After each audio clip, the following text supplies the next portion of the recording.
batteries? How many batteries? Okay, great.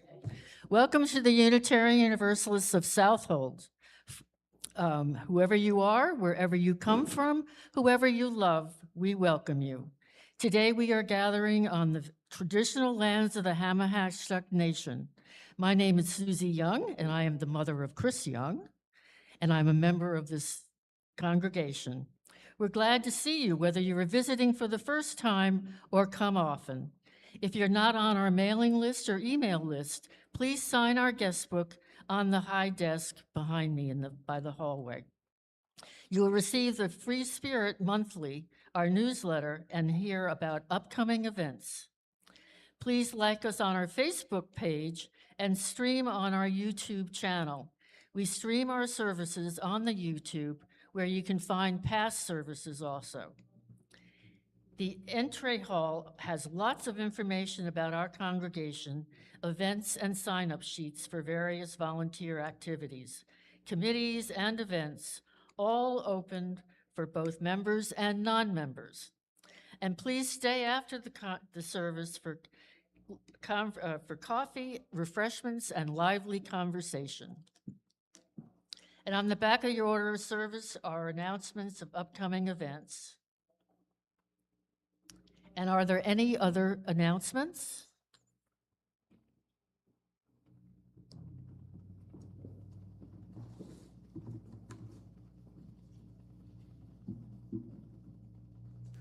So our second annual art show is coming up. The reception is on July 10th from 6 to 8. And then the show continues on for the following 3 weekends. We're looking for volunteers for refreshments to bring whatever beverages, snacks. Also, we're looking for volunteers to be here during the days of the sale to help show people around and take care of any sales that might happen. And also, we're looking for artists. So if any of you would like to submit items, we have the application at the back desk, and please participate. Thank you.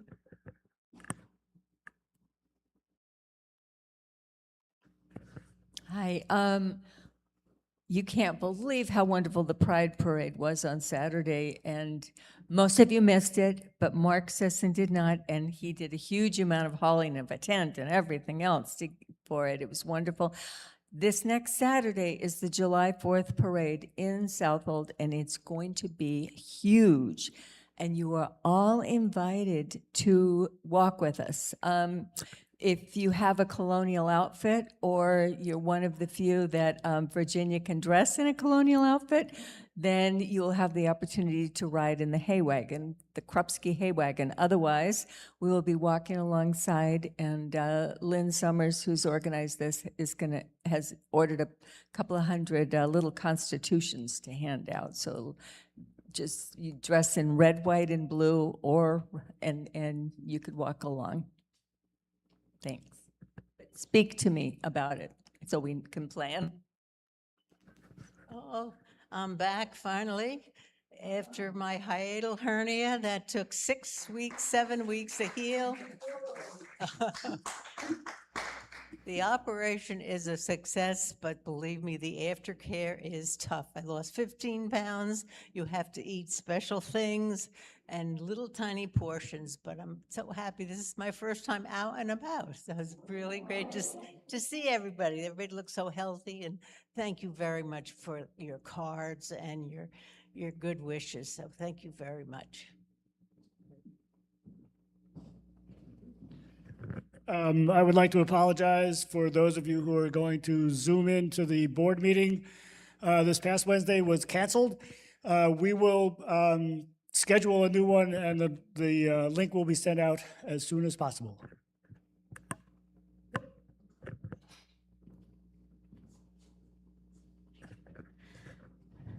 So what we have planned for next week at this time is an indoor potluck brunch. And we're asking people to bring favorite readings, anything that has to do with memories of the holiday or anything you want to talk about. And it should be a lot of fun. So remember, we need potluck brunch items. Also, I will say to you that Randy and I discussed the fact that some of us have been parading for 2 weeks in a row and thought we might like to sit out front to watch the parade go by. So please, if you're interested in participating in the parade in a secondary position, join us.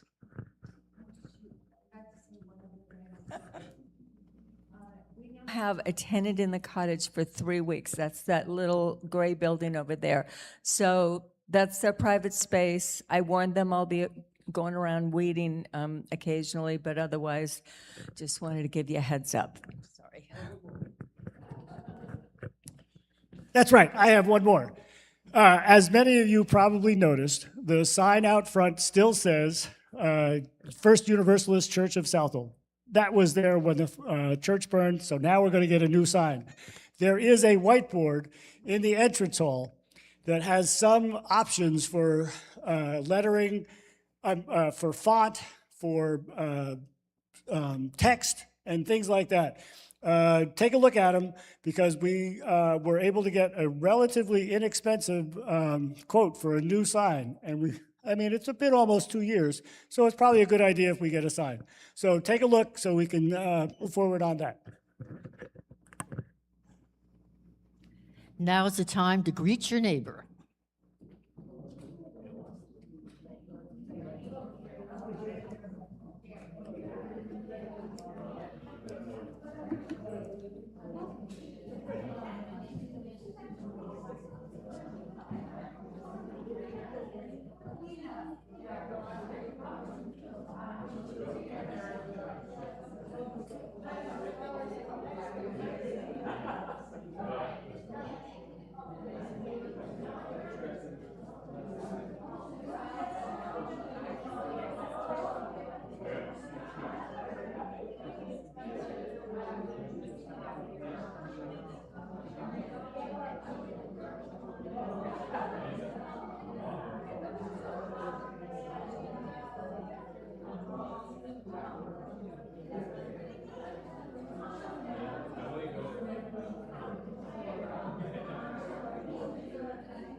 words of lighting the chalice.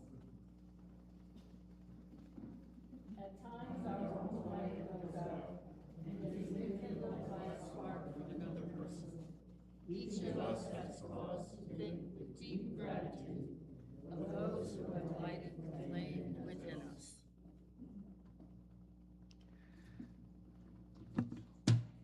And our opening words are the winds of summer.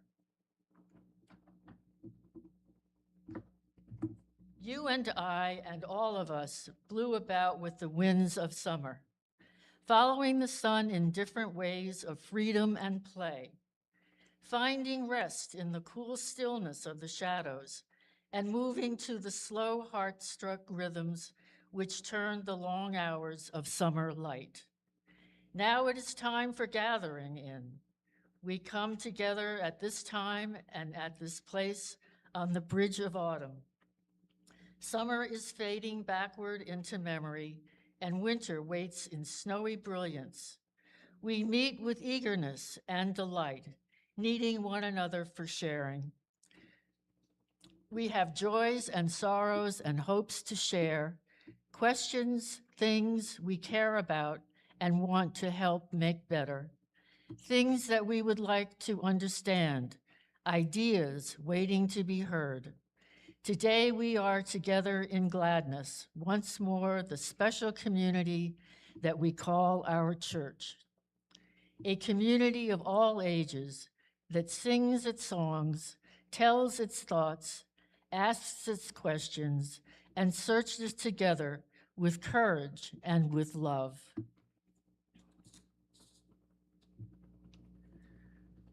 And our opening hymn is number 1 in our hymnal.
And please join me for the words of affirmation.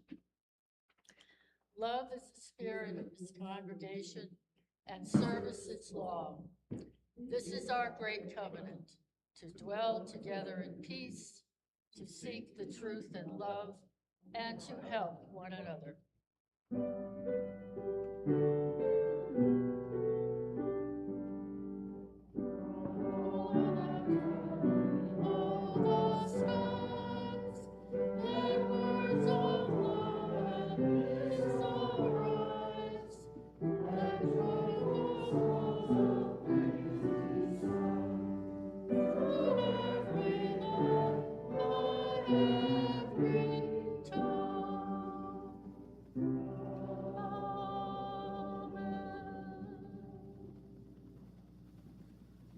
And we will now take up our offering to service this wonderful church.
Now is the time in our service when we share our joys, concerns, or happiness.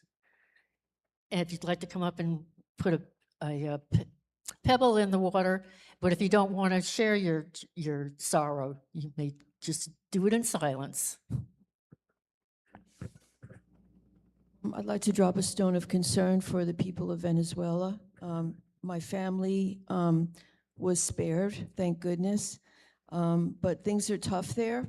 And in spite of the fact that their homes were not destroyed, a lot of them are still without power and light and adequate food and water. So please keep them in your thoughts.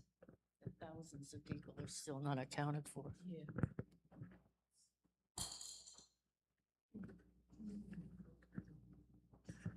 I have a birthday wish today for Mark. And he is, of course, the church president. And I'm tempted to sing Happy Birthday, Mr. President, a la Marilyn Monroe, but I'm not going to. No, we're all going to sing. To you, happy birthday to you. Happy birthday, dear Mark. Happy birthday to you.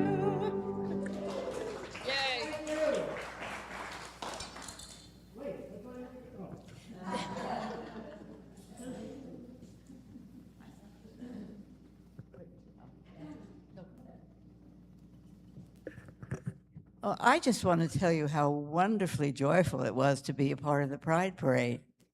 And the five of us who were there, who were so enthusiastic, especially Mark, marching down the parade by himself with the wagon and the flags. And Margaret de Cruz, noting that he was by himself, joined the parade with her dog. But it was really wonderful at the park. We had so many people coming over to talk to us. We had gifts and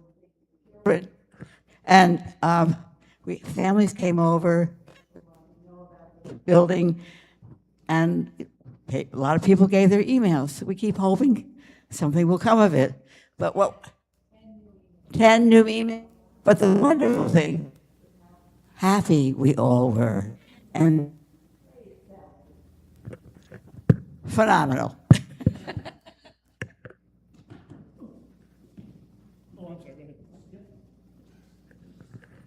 I would like to drop a stone of concern.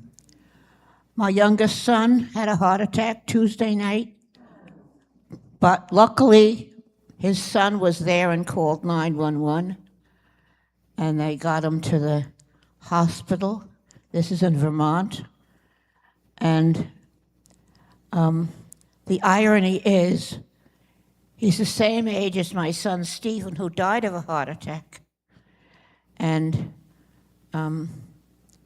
I just I don't know where to go with it. But anyway, they put a stent in his heart, and he's feeling fine. Thank you.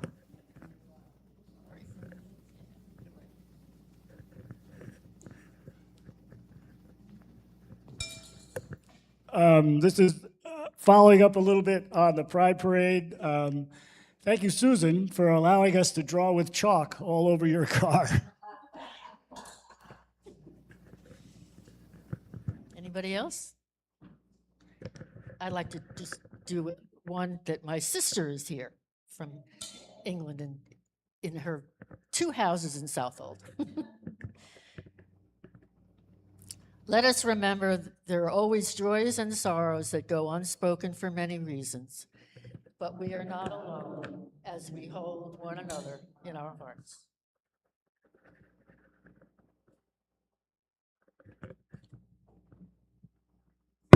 Oops.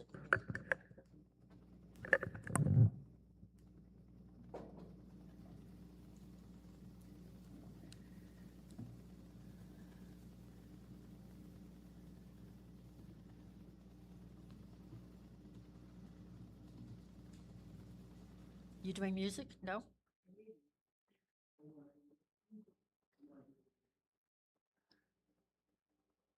Oh, sorry, my notes were different. Sorry about that.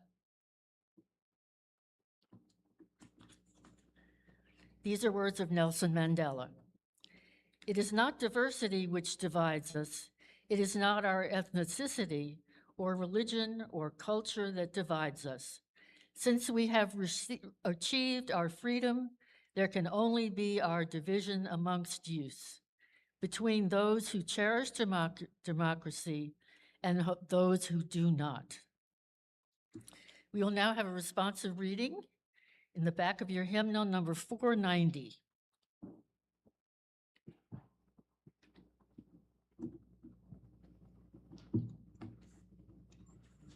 I will read the italics and the bold, and you read the italics.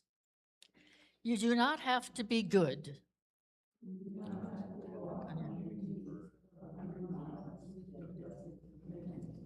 You only have to let the soft animal of your body love what it loves.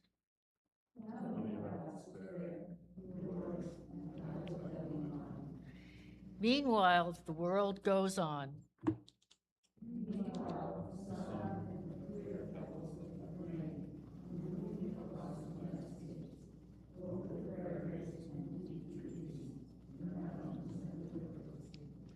Meanwhile, the wild geese, high in the clean blue air, are heading home again. Wherever you are, no matter how lonely, the world offers itself to your imagination, calls to you like the wild geese, harsh and exciting, over and over announcing your place in the family of things.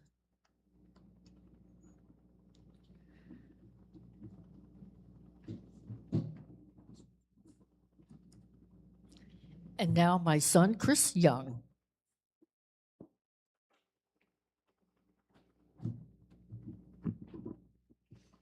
Good morning and welcome. My name is Christopher Young, and I am very fortunate to be here today to speak with you.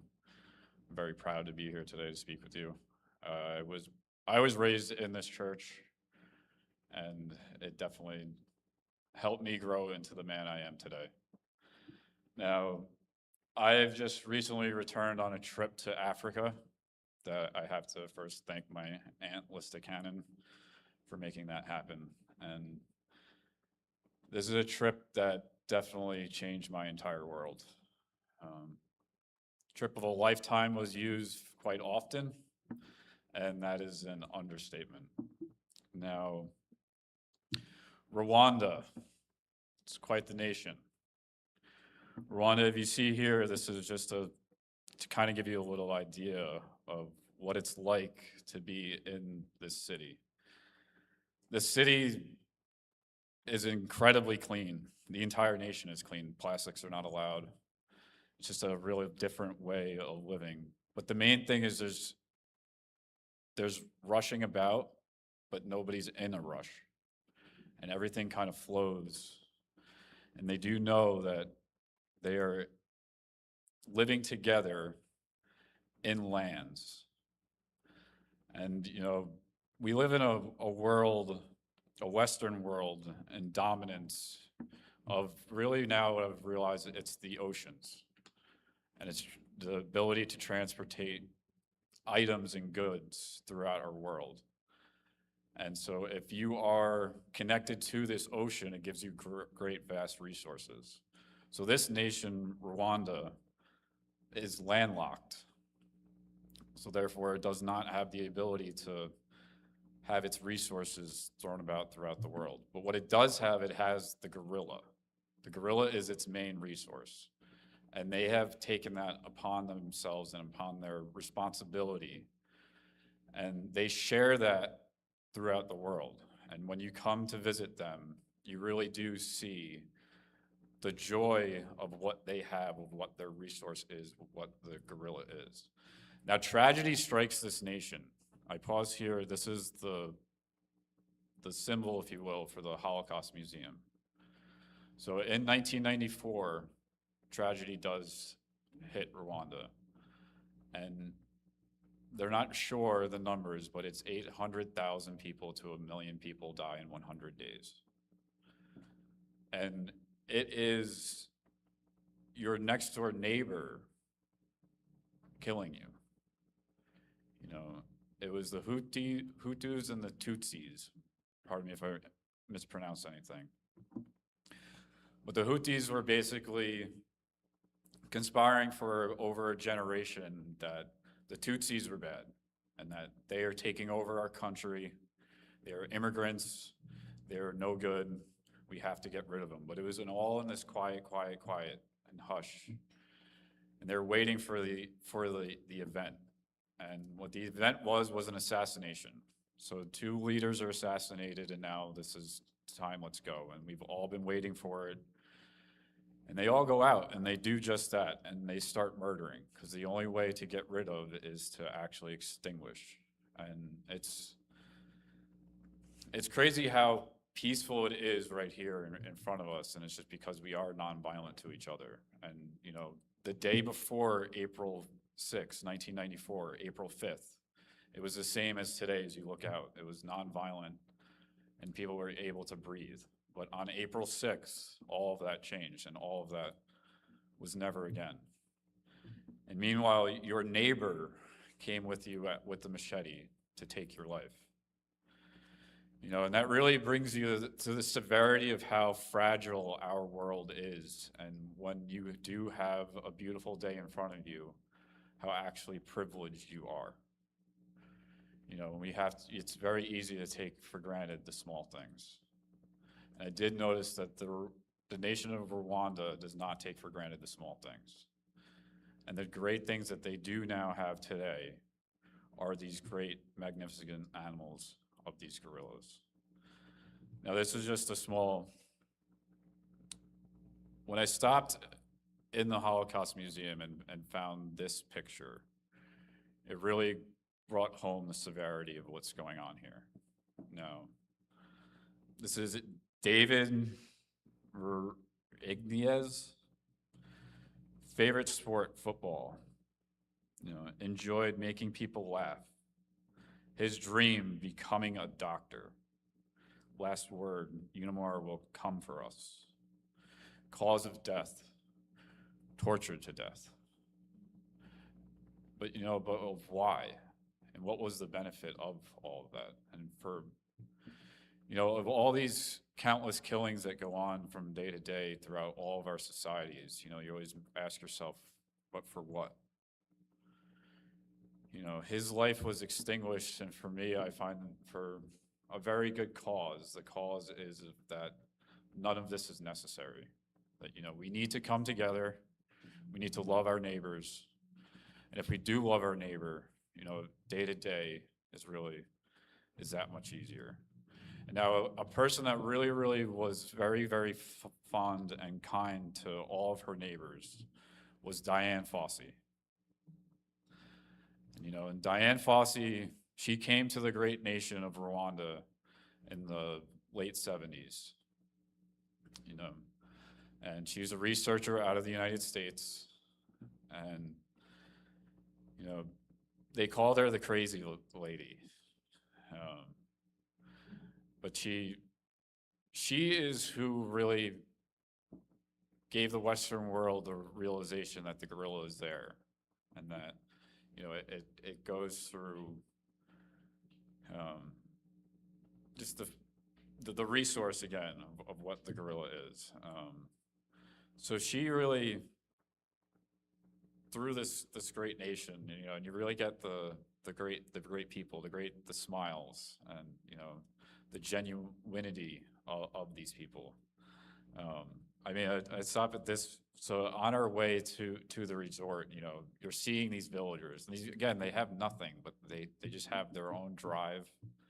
They've been through so much, you know, but since they do have nothing, you know, all they have is to be grateful for each day. And, you know, think of the ingenuity of just this individual. Like, he has to get this door down the mountain, and there's nobody with a pickup truck to come get you, you know. There is the bicycle, and this bicycle is probably older than that individual. That bicycle probably has 1 billion miles on it, and it'll probably have another 1 billion miles before its days are done. But, you know, it's these items that you see going down the road. But, you know, it's to better his neighbor. He's helping out something, and it might be his own self, or, you know, but it's to help out his wife, it's to help out his family, it's to help out his grandma. You know, it is to get this door hung, and they figure out ways to do it throughout. And that's the same thing with Dian. So, you know, Dian gets into a world where when she dies in 1984, they believe that there's only roughly 200 gorillas left in the wild. You know, today there is over 1,000 that they know of in Rwanda. So, you know, as we've left the city and we've learned of the Holocaust and the atrocities of that, and now I get to go on the trek to see Dian Fossey's actual work into the volcanoes. And, you know, there is only there's 12 volcanoes in the world, 3 nations that house these gorillas. And that's the Democratic Republic of Congo, Rwanda, and Uganda. Rwanda is unique because of the work of Dian, that they still track gorillas. And so this is us arriving at, which is a beautiful property here in Rwanda. It's called the One and Only. But here you see, I mean, the smiles of these people. These are not paid actors. These are the traditional warriors and they've been passed down from generation to generation. You know, and again, remember, like, these are people. They don't have Target. They don't have, you know, major highways. They don't have 7-Eleven. But, you know, they have what you see right in front of you. And this great nation, these great smiles, and this great heart. You know, they have each other, they have neighbors, and they're always with each other, resilient. And it's absolutely just beautiful. So, you know, the great system of Rwanda is that the tourism is financing both the education and also all their health care. So every day before you go on any of these treks, you meet at a meeting spot, and that is where they basically, it's to collect tax, but they take 10% of all of that, and that goes into finance all throughout the nation. You know, and so you meet up with your new guide for the day, And so for us, for the Diane Fossey, we met up with Shima. And now, so she takes us in, you get to a little farm village, and then you get into, which is now into the forest. And this is what we walked through for about 2.5 to 3 hours to get to Diane's actual gravesite. And, the movies don't give it justice, these jungles. These jungles are quite impressive. The sounds that are just about, and you can tell that it's alive and breathing. It is itself alive. I mean, the beauty and the serenity. So that's really, and this whole time we're learning about the plight of the gorilla, because remember, the gorilla is being murdered for the Western world to get into zoos. But meanwhile, every time they tried getting a gorilla into a zoo, it would always die. But that didn't stop them from trying. But that was Diane's main thing, was to stop this endless cycle of killing. It's just the same thing as the genocide. It's why does it have to happen? So now with their success, it's the proof of why we don't have to be so nasty and mean to each other, that we can come together through the hard work and actually live together, and to be in these natural environments and to see the awe-inspiring what they are. It really it changes you, because you forget about the sidewalks, and you forget about the honking of the busy city, the fact that you have bills to pay and everything. I mean, it all really goes away when you're in these environments. And and it's the camaraderie, and again, it's the coming together, it's the family and the neighbor. These forests and what they have in them, the resources and what came about, it's really what I see when I see New York City. I really see how we as civilization came out of these jungles and came out of Africa, and how very, very far we have gone. From the really, really simple of something like this and ancient, I mean, hundreds of thousands of years ago, what you're talking about now, to where we are today. Long Island is only 10,000 years old. Africa is a lot older than that. But it's just so how fast our world is, but yet there's still that very, very simple, easy life that's there, and it's right there in front of you. So on our trek we're going, and these are porters. These gentlemen, they were just hired for the day for $10 to carry our backpacks, and and they're the most kind, genuine people you've ever met, and they give you that warm smile that you just can't really. It touches you and doesn't go away. But these are flowers that they found off of these trees and everything else, and and we were able to present them to Diane, and we present them with great praise and thanks for what she was able to provide to the rest of the world and to her neighbor. These forests are unbelievably beautiful, but it made us to our way to Uncle Bert, and Digit. So these are actual gorillas. And, so Digit is by far the most famous, and Digit heroically dies to save his group. And he's murdered, decapitated, his hands are cut off and everything, but he saves his group from probably a complete annihilation. And, and he is that heroic individual that stepped up, just like Diane did as well. Her foundation was named after him until her death, and then it became, her foundation. But we spent a lot of time there, and that's when the real gravity of both now. So I've learned the plight of Rwanda as a nation, of the Holocaust, and then now of the guerrillas and the murderous things that they have to go through, and the fact that for absolutely no apparent good reason they're being slain. But then finally, we do, you get there, and it's very somber. That's really in the trip. This is when my tears started flowing. And, my tears did not stop for the rest of the trip. Now, a lot of them were very, very joyous, but a lot of it was a lot of sorrow. But a lot of it was to see that nowadays you can go to Rwanda and you don't see the streets filled with blood. You see these very, very clean, amazingly beautiful, grand people. I mean, the clothing, the brightness. When you bite into a mango in Rwanda, it's different than when you bite into a mango here. It's that earthiness that it can't be obtained except when you're there. And it's the fact that they simply have so little, which gives them so much, if that makes any sense. You know, the actual jungles themselves that house these gorillas, again, being breathtakingly beautiful. You know, it's just these little things. So that's a little tree frog, if you can kind of see in the bottom left, you know, and it's just these little, you literally, you're about to step on it. And, you know, and it's just, you have no idea it's there. There's so much in front of us sometimes that's so easily hidden. A lot of it is just a friendly smile. You know, you get so much out of it. You know, sometimes if you just pay attention to what's the simple thing that's right in front of you.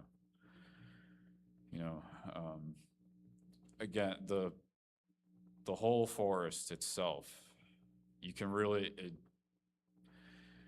take for granted. You feel so huge being a person here in the Western world, I'll say. But when you get in that forest, you know, how small you actually are becomes very, very apparent. And, you know, and this is when it all makes sense and it's all worthwhile. You know, the tears started flowing again in this setting, but it was of absolute joy. You know, when you're around these things, just everything gets quiet. You know, and these are powerful, powerful, powerful individuals. They can literally rip your arms off of your body. But they choose not to. You know, and it's just like we the same. We can choose to bomb our neighbor or we can choose to shake their hand.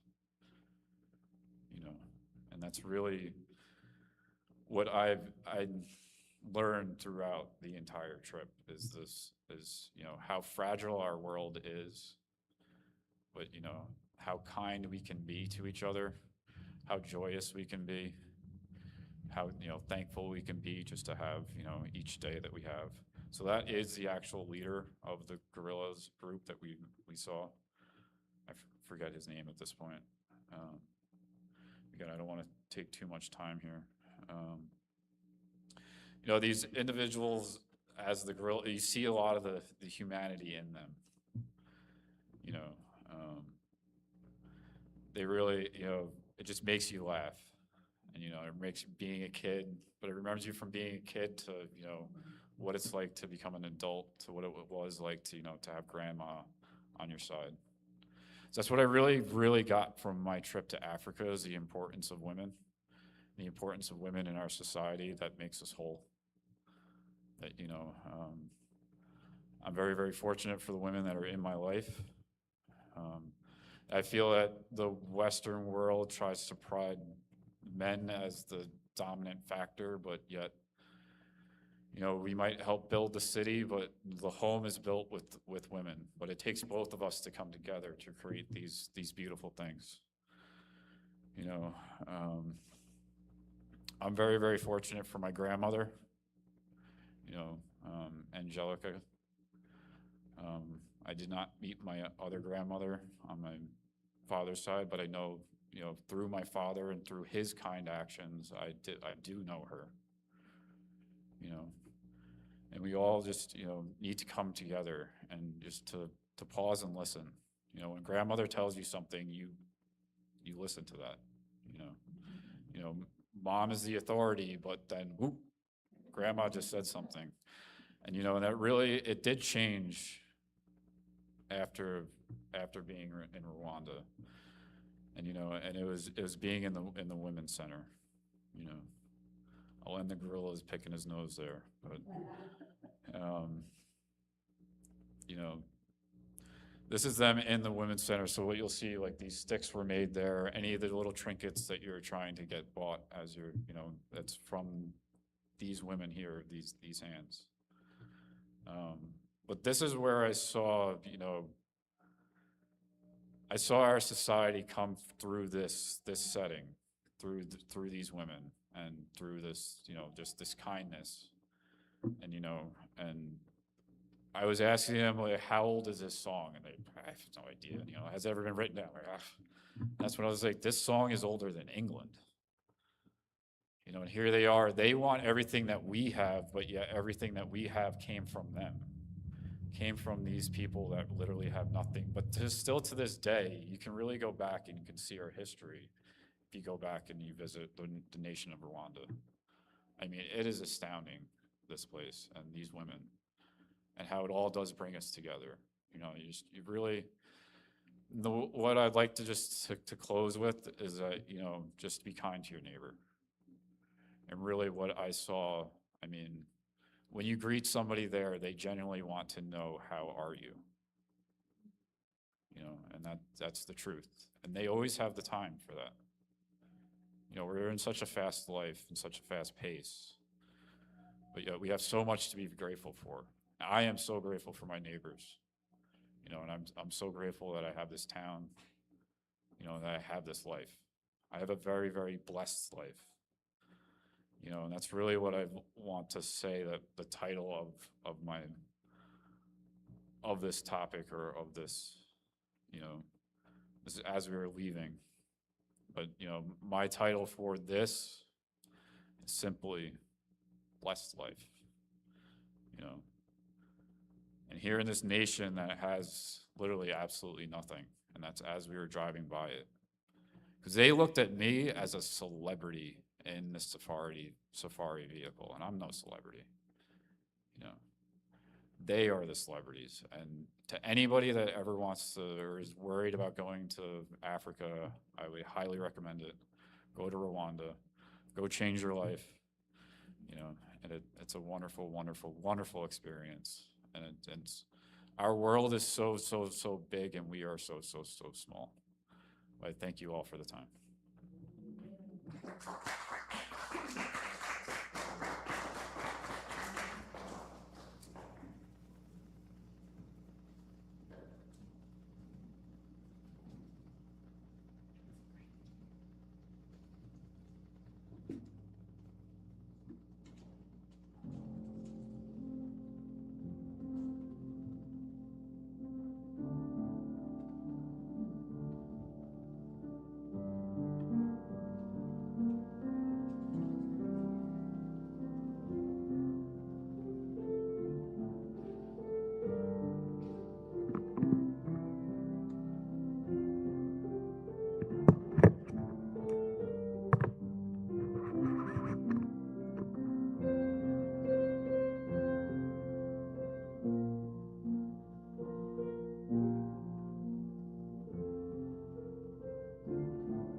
We live in a world where the moon moves oceans, where seeds break open in darkness and still become flowers, where whales sing through miles of water, where birds cross the sky without a map, where rivers slowly shape a stone, where snow falls in patterns no hand can repeat, where life keeps finding its way through cracks, and somehow we forget this place is full of wonder. We will now have a moment of silence.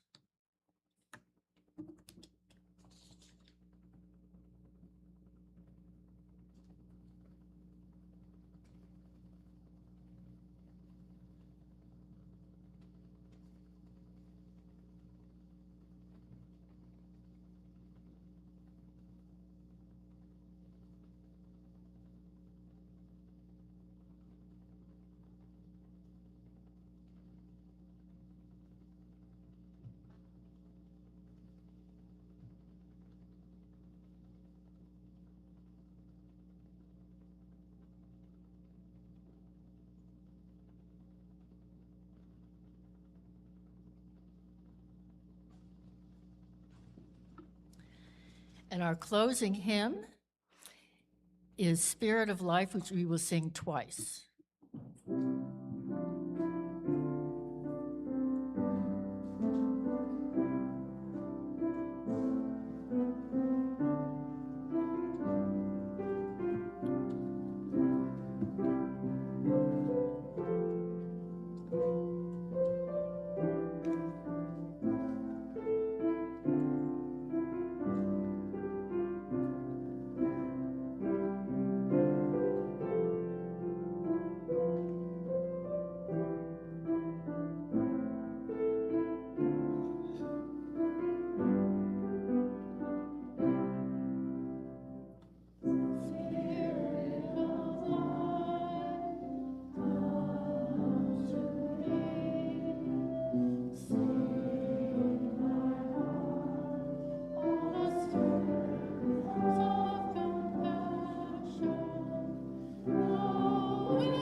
And our closing words are from the Obama Presidential Center. That's what's written outside of the building. You are America, unconstrained by habit and convention, unencumbered what is ready to seize what ought to be. For everywhere in this country, there are first steps to be taken. There is new ground to cover. There are more bridges to be crossed.